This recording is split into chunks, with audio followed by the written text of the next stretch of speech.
For me, photography is all about connection. It's about the team, the model, the chat before the shooting. But it's also about interpreting reality, not just capturing it. But all of this is under threat. Now, with AI-generated images, what we have is a massive shift, a real risk, and I see this thing happening in the industry, that photographers are being used to capture reality, to become like scanners. So you scan a product for then put it inside AI. You scan the model and you just say, front, back, side, take a few photos, some details, and then put it inside the AI. So with AI, you can create the new image. So this moving from photography to image creation is something that we need to be really careful, because this is going to impact the photography industry itself.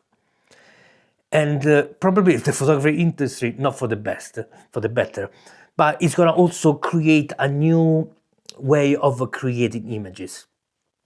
That I don't want to attack that thing, because I also tried and I managed to make some photo that I really like, that I'm proud of, photo that makes sense. I create a gallery, a digital, a virtual gallery. Okay, it's a video. I'm gonna put the link in, below. Those are my earliest work with creating images with AI. The idea was to create a world that doesn't exist, okay, and then be in that world and take photos. So one of the photos is this one, okay, it's part of a collection. So here you see the mother and daughter, where the daughter is turning into a cyborg. You see some elements inside the mother as well. So this is a future where the disconnection between mother and daughter, but connected by the love, but disconnected by the vision of what they want to become. Okay, so this daughter decided to become a cyborg, and the mother is there next to her with love, with passion, and try to understand the daughter that is completely different. Now, this photo can only exist, and this emotion can only exist because of AI. Okay, because even if I do it with model, would be a fake. Okay, so this is an idea, and this idea for me is fine to produce it with AI. And there is another photo that I love about this series in the gallery below. So for some scenario, you can create some story, something that is amazing, that is completely made up, it's completely untrue, but still have the moment, have the love, the feeling are there, and it's amazing. But it's completely different for creating something just to save money. Okay, so the industry is working towards optimization. Okay, so to optimize, let's spend less money for the product, taking photo of products. I worked in the past, not as a photographer, but in the settings with some photo shoot with Gucci. Okay, the amount of people that need to work there is insane. Okay, those photo shoots cost thousands and thousands of dollars. It's insane, the amount of people, the number of days, the things that have to happen there. So they spend a lot of money for this. So I can see an incentive for them to say, okay, can we actually save 50% of this? Okay, can we save more by doing this, more post-production and so on? And that is how we started. Okay, we start by going into this direction. And I'm not saying that Gucci use AI. Not at all. I don't know. Okay, what I'm saying is this is the direction of the industry, because there is a financial incentive to go into that direction. Now, I want to go back and tell you a story, because that is a real story where I find myself. It's not connected with the photography. It's about me living in a place where the only way to stay warm was to use the fireplace. Okay, so it's completely analog. And I had to go outside the house, chop the wood, and that will already warm me up, to be honest. But I would chop the wood, go in the fire in the house, and plan the fire. Okay, so it's not like you put some fire and just go on. Okay, you need to place the wood in a specific way so the airflow navigate inside, and so there is to architect the thing. So I come from a reality where I'm really a city person, where I never had to do this thing before in my life. And I'm really pro technology, so I've always been a first adopter of the latest technology. So I found myself in that moment that I realized that I was doing something with my hand instead of double clicking. So the idea would be a double click and the fire is gonna go on. Okay, that it was the the impact with the reality. Okay, I was not used to something physical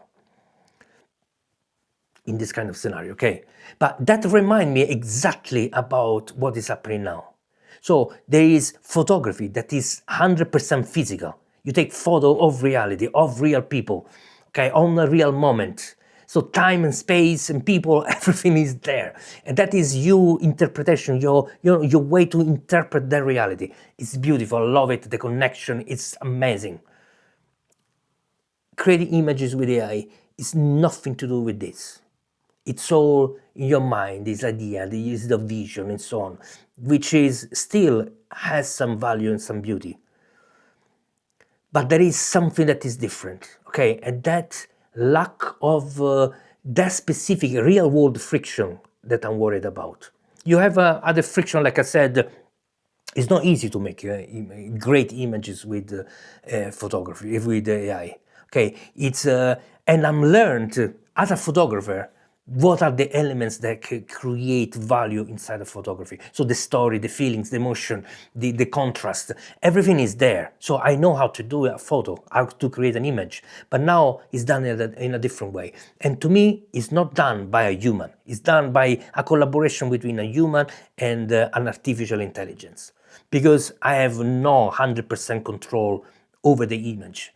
So the image is, I give a prompt, some input, some elements, and so on, but then just get an image. When I say do another one, it's going to be different. Okay, some elements, of course, are going to be the same, but they're going to be different. So the collaboration is an interesting and weird one at the same time.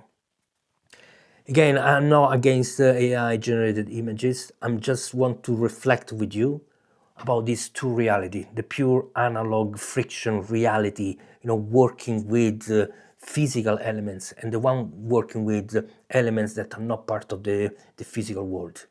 So if used to do two different journeys, it's beautiful. What I'm worried is about this mixing together in the wrong way for the wrong reason. And I'm also somehow worried about the young generation that are going to learn to generate images without the real world friction, getting more and more disconnected by reality. I have trust in young people. I saw some amazing work from them. So I believe that they're going to be able to navigate this. But as always, it's going to be a niche, a small group of people that will do it. Majority of people will, I don't know, maybe be the customers of the other ones. So let me know what you think about this. What's your story? What's your journey? How are you a photographer? Are you AI? Are you generating images with AI and video? I personally, I saw amazing work done with AI. Okay, so totally not against it. I just want to reflect on this, reflect together. So let's share ideas, let's share our story and our fears as well. Like and subscribe, and see you next time. Ciao.